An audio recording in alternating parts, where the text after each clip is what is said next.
7.2 million ton सोने का भंडार है। ऐसे ही पूरे झारखंड में 57 मिनरल्स हैं। समय का अभाव है इसलिए मैं 3 जो महत्वपूर्ण है उसकी बात कर रहा हूं। जैसे आपने सिंगरौली की बात कही, सिंगरौली का जब आप मैप देखेंगे, जो ब्लॉक दिए गए हैं, तो ऐसा लगेगा जैसे आप अफ्रीका का मैप देख रहे हैं।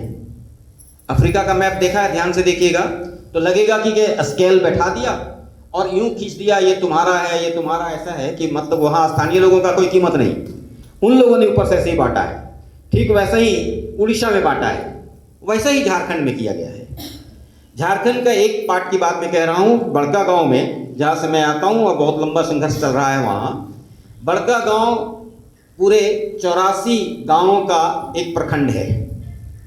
और जब ये पूरे प्रखंड को आप देखेंगे, इस मैप में मैंने ये कोशिश की है कि कौन सा कोल ब्लॉक कितने गांव कहाँ कहाँ ले गया है। तो आप जब देखेंगे इसको तो देखेंगे कि बड़का गांव का ये हिस्सा, ये पूरा का पूरा एनटीपीसी पकड़ी बरवाडी के नाम से खत्म हो चुका है। एनटीपीसी पकड़ी बरवाडी जहाँ खत्म होता है, एक लाइन जाती है, एक सड़क जाती है, वहीं अडानी को आरएनआर के लिए दे दिया गया है। फिर उसके ठीक बगल में 2 कोल ब्लॉक बनाया गया है, बादम और बादम नॉर्थ, जो एनटीपीसी को दे दिया गया है। उसके बगल में मोतरा कोल ब्लॉक है, उसके बगल में अडानी का गोंदलपुरा कोल ब्लॉक है। फिर नीचे आ जाएंगे तो ये बाबूपारा कोल ब्लॉक है, ऐसे ही रोहने कोल ब्लॉक है, बिरसा का है, सीसीएल का है। फिर यहाँ पर आ जाएंगे 21st सेंचुरी और टोकीसूद का है। इधर जो इलाका बचता है वो आरएनआर के लिए ले लिया जाता है। इस तरीके से जो 84 गांव यहाँ बड़का गांव का है, इसमें से 76 गांवों का अस्तित्व मिटने वाला है। 84 में से 76। और सिर्फ ये बड़का गांव का ऐसा मामला है, ऐसा नहीं है। बगल में केरेडारी है, उसकी भी स्थिति यही है। उसके आगे चले जाएंगे टंडवा, उसकी भी स्थिति यही है। कुल मिलाकर के आप जब कोल ब्लॉक में देखेंगे सीसीएल का और सीपीडीआईएल का वो वेबसाइट पे जाएंगे, तो जो कर्णपुरा इलाका है, जिसमें चतरा का कुछ पार्ट, हजारीबाग का कुछ पार्ट और रामगढ़ का कुछ पार्ट आता है, इस पूरे पार्ट में 83 कोल ब्लॉक, 83 कोल ब्लॉक आवंटित कर दिए गए हैं। अब 83 कोल ब्लॉक के आवंटन करने से कई ब्लॉक के अस्तित्व खत्म है। तो जो अभी जेम्स भाई कह रहे थे कि पूरे झारखंड का एक 68% जो बंजर हो गया है, उसमें इन सबों का योगदान ज़्यादा है। क्योंकि यहाँ जब माइनिंग होती है, और माइनिंग अब होती है ओपन, जब ओपन माइनिंग होती है तो क्या होता है, ऊपर की उपजाऊ मिट्टी भी खत्म, फिर वो माइनिंग होता है और फिर उसको डंप करके दूसरी जगह भी रख दिया जाता है। तो जहाँ माइनिंग हुआ वहाँ भी खत्म हो गया, और जहाँ उसको डंप किया गया वह भी खत्म हो गया है। मैं आपसे एक जो आने वाला खतरा है उसके बारे में कहने वाला हूँ। ये जो दूसरा मैप है, ये आप देखेंगे, ये पूरे भारत का आप देख लीजिए, ये मिनरल का है। पूरे भारत का जो मिनरल मैप है इसको देख लीजिए आप, और इस मिनरल मैप को आप आदिवासी आबादी से थोड़ा मिला लीजिए, किस जगह पर मिनरल मैप है और वहाँ आदिवासियों की स्थिति क्या है।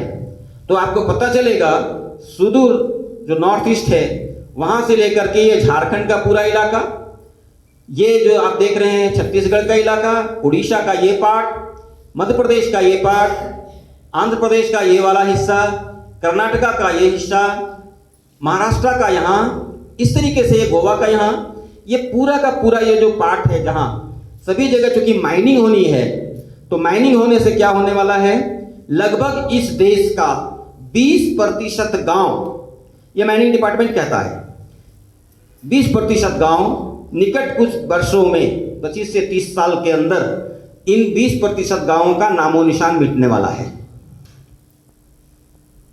कहीं इनका अस्तित्व नहीं रहेगा। इसका उदाहरण आपको बड़का गांव में आप देख सकते हैं। जब एनटीपीसी पकड़ी बरवाडी का माइनिंग हुआ तो आज वहां चिरूडी जो गांव है वो खत्म है, नगड़ी गांव है वो खत्म है, चूरचू जो है वो मलबे में दबा हुआ है, कहीं नहीं दिखाई देगा आप कहाँ है। तो सरकार उस गांव को हटाती नहीं है अपने नक्शे से, नाम से। वो कहती है इतने गांव हैं, लेकिन जब आप गांव खोजने जाएंगे तो गांव दिखता नहीं है। दूसरा जो बड़ा संकट है वो क्या संकट है कि इस जो ये माइनिंग वाले इलाके हैं, यही माइनिंग वाले इलाके फॉरेस्ट के हैं, जंगल भी यहीं पर ज्यादा है। तो जब माइनिंग होगा तो क्या कटेगा? जंगल कटेगा। अब एक उदाहरण देख करके मैं अपनी बात को समाप्त करूंगा कि गुंदलपुरा का एक उदाहरण देता हूं। अडानी ने क्या कहा कि गुंदलपुरा में हम 500 हेक्टेयर में जंगल काटेंगे, और वन विभाग क्या कहता है कि जितना जंगल काटोगे उसका एक परसेंटेज लगाना है, 2 गुना 2.5 गुना, कैंपा कहते हैं ना उसको। अब क्या कर रहा है वो?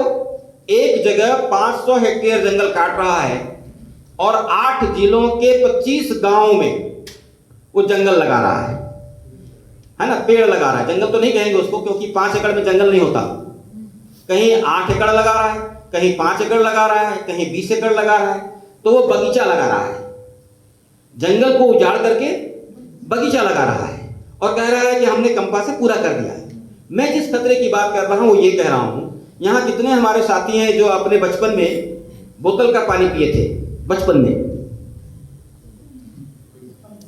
कोई है?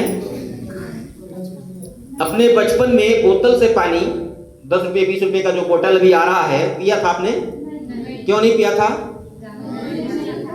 पानी उसकी जरूरत नहीं थी, अवेलेबल था।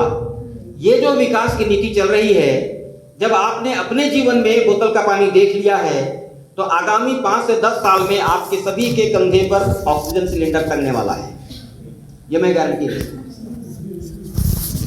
तो इस ऑक्सीजन सिलेंडर आपके कंधे पर ना टंगे, इसके लिए संघर्ष करना पड़ेगा। और संघर्ष का एक ही रास्ता है कि इन मिनरल्स, जितने भी मिनरल्स और ये जो खान खदान